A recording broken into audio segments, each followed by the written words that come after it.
क्या आपने कभी ऐसे चर्च के बारे में सुना है जहाँ ना पादरी रहता है ना कोई प्रार्थना होती है, फिर भी हर साल एक दिन तीन राजा लौटते हैं, अपने सिंहासन पर बैठते हैं। जी हाँ, हम बात कर रहे हैं गोवा के चर्च ऑफ थ्री किंग्स।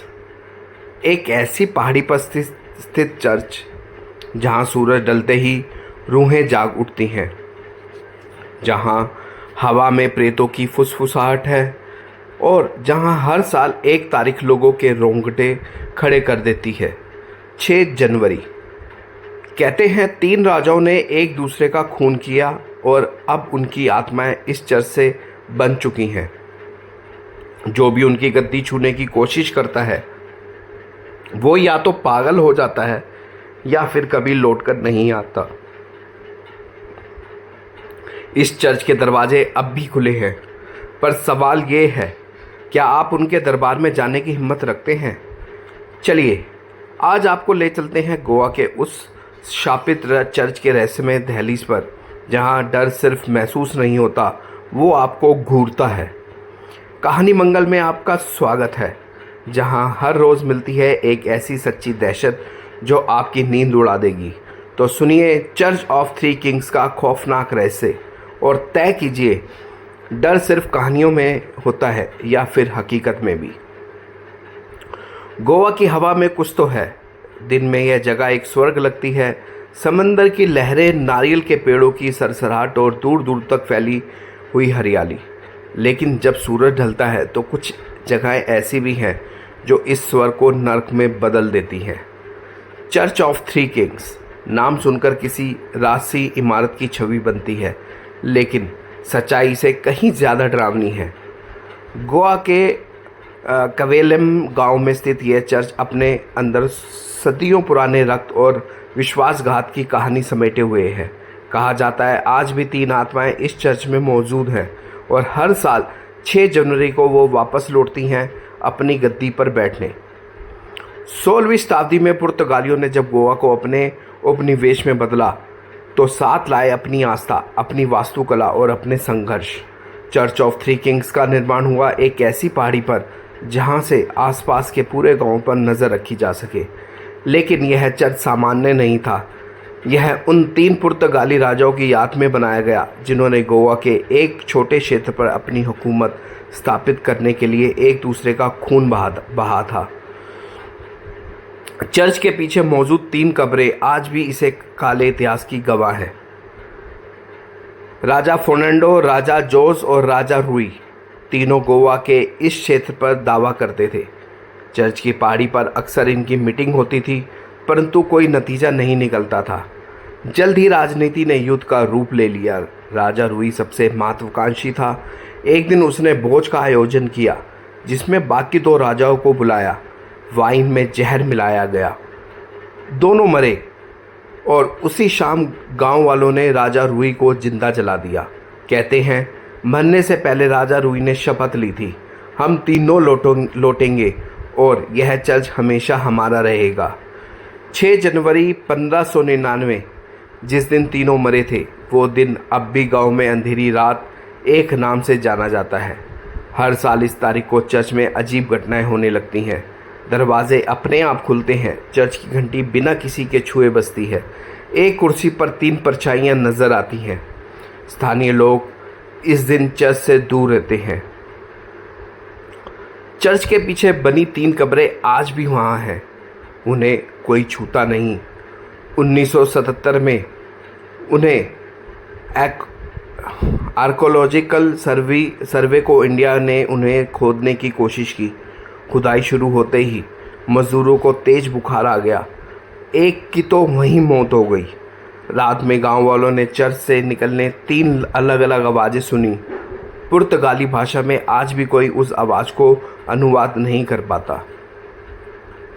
साल 2006 paranormal expert Rajat Agarwal church में एक रात ठहरे। उनके पास spirit voice recorder, EMF meter और कैमरा था। सुबह वो वहाँ से नंगे पांव भागे। बाद में उन्होंने अपनी डायरी में लिखा, मेरे आसपास हवा नहीं, कोई ऊर्जा थी, आवाज़ें थी, ताशपोशी की।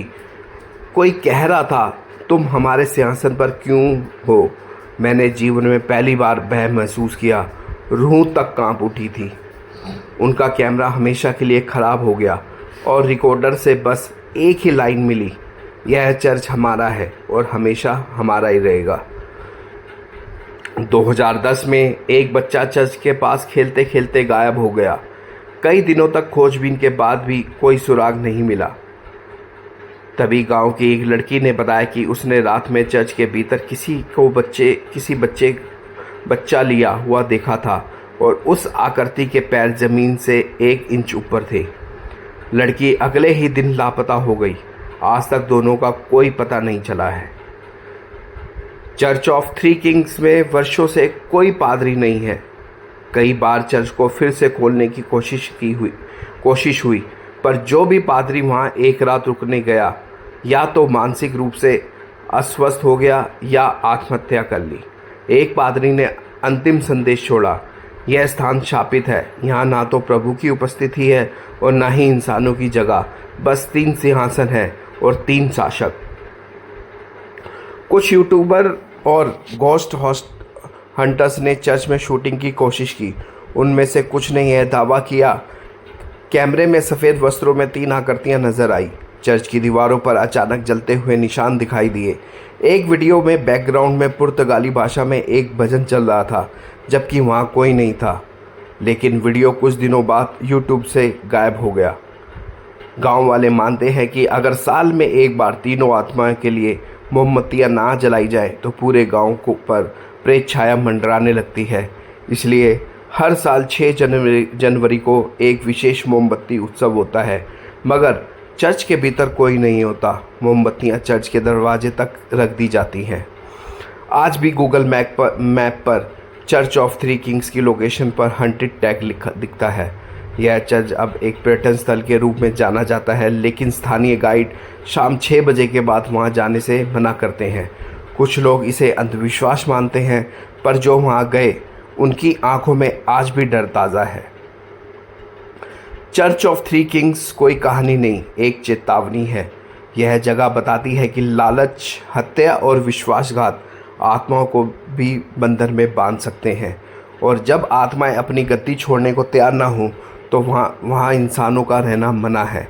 यदि कभी गोवा जाएं और चर्च ऑफ थ्री किंग्स के सामने खड़े हों तो ध्यान रखना, आप अकेले नहीं हैं। 3 जोड़ी आंखें आपको देख रही हैं। तो दोस्तों, आज आपने जाना गोवा के उस चर्च की कहानी जहां रूह सिर्फ भटकती नहीं, राज करती है। चर्च ऑफ थ्री किंग्स कोई फिल्मी कल्पना नहीं, यह उस लालच, धोखे और सत्ता की भूख की असली कीमत है जो मौत के बाद भी ख़त्म नहीं हुई। हर साल जब 6 जनवरी आती है, चर्च की दीवारें कांपती हैं, घंटियां बजती हैं और वो तीनों आत्माएं फिर से अपने तख्त पर लौट आती हैं।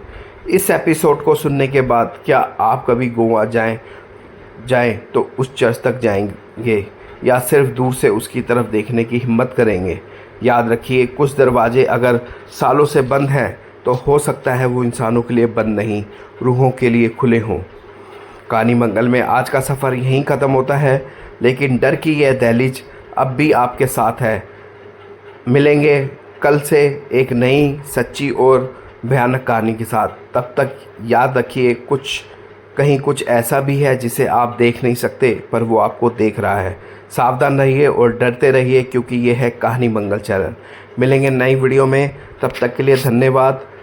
पूरी वीडियो देखने के लिए हर हर महादेव, जय महाकाल।